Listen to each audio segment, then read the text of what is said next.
আপনার কিডনি বা ফুসফুস সুস্থ আছে কিনা তা পরীক্ষা করুন চামচ দিয়ে। বর্তমানে হাসপাতালে গিয়ে ফুসফুস বা কিডনিতে কোনো সমস্যা আছে কিনা তা পরীক্ষা করা বেশ ঝামেলার, তাই বেছে নিন ঘরোয়া এই পদ্ধতি। কিভাবে এই পরীক্ষাটি করবেন বিস্তারিত দেখুন ডেস্ক রিপোর্টে।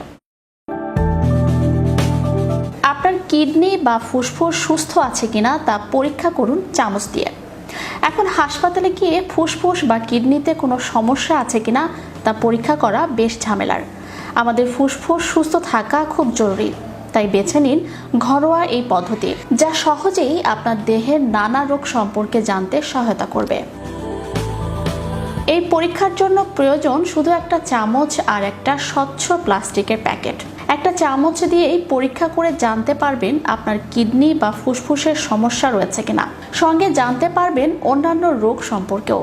চলুন তবে জেনে নেওয়া যাক কিভাবে এই পরীক্ষাটি করবেন। একটি পরিষ্কার চামচ জিভের মধ্যে রেখে চেপে ধরুন, যাতে আপনার লালা চামচটিতে লাগে। এবারে ওই চামচ প্যাকেটে ভরুন।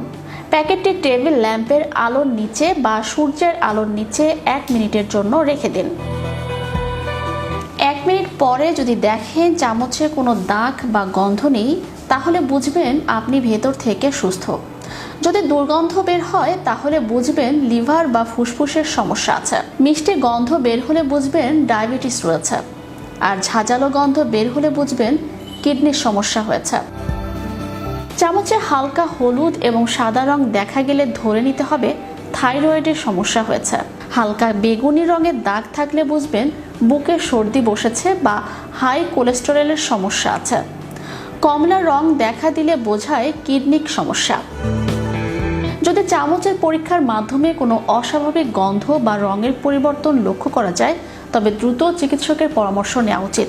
তবে মনে রাখা দরকার, এটি শুধু একটি ঘরোয়া পদ্ধতি এবং নিশ্চিতভাবে রোগ নির্ণয়ের জন্য চিকিৎসকের পরামর্শ নেওয়াই উত্তম। মানবদেহের নানাবিধ সমস্যার মধ্যে পেটের সমস্যা বা ফুসফুসের সমস্যা কোনো বিরল রোগ নয়, তাই এই রোগগুলি অবহেলা করতে করতেই বড় রোগ বাসা বাঁধে শরীরে।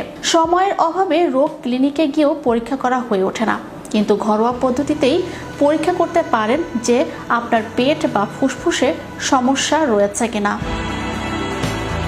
Channel Europe news desk.